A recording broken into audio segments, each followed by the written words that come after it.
வானத்தில் பறந்து காட்டியவர்கள் பலர். ஆனால் எல்லாவற்றையும் விட குறைவாக இருந்தாலும் இஸ்திகாமத்தோடு செய்யுங்கள் என்று சொன்னார்கள் முஹம்மது ரசூலுல்லாஹ் ஸல்லல்லாஹு அலைஹி வஸல்லம். இன்ன அஹப்பல் அஅமாலி இலல்லாஹ், இன்ன அஹப்பல் அஅமாலி இலல்லாஹ் மா தீம அலைஹி.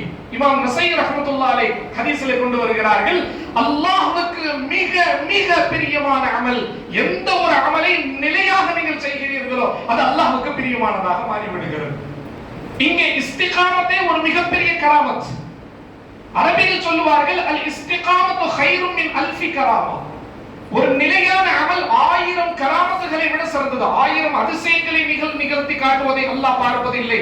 எந்த ஒரு அமலை நீங்கள் நிலையாக செய்கிறீர்கள் பார்க்கிறார். இஸ்திகாமத் எல்லா அமல்களிலும் கட்டாயம். இந்த அமல் குர்ஆன் குர்ஆன் குர்ஆன் என்னுடைய ரமதானுக்காக அல்ல, என்னுடைய வாழ்க்கைக்காக. ஒவ்வொரு ரமதானுடைய இறுதி 29 நம்முடைய தஅவா இதுதான், தயவு செய்து இந்த குர்ஆனை இன்றோடு நிறுத்தி விடாதீர்கள்.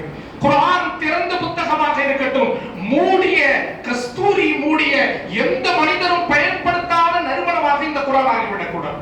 திறந்த புத்தகமாக, நறுமணம் கமழும் புத்தகமாக குர்ஆன் இருக்க வேண்டும். அல்லாஹ் நமக்கு குர்ஆனை திறந்து பார்க்கும் நல்ல நசீபை இறுதி மூச்சு வரை அல்லாஹ் தருவானார். ஆமென். கண்ணியமான அல்லாஹ்வின் நல்லடியார்களே, அனைத்திற்கும் ஊன்றுகோல் என்ன?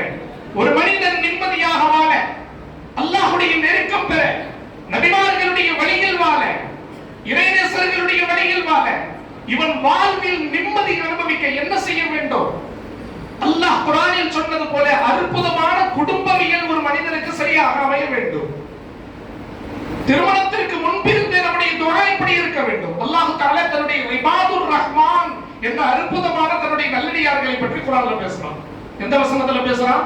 சூரத்துல் ஃபுர்கான். இபாதுர் ரஹ்மான், அல்லாஹ்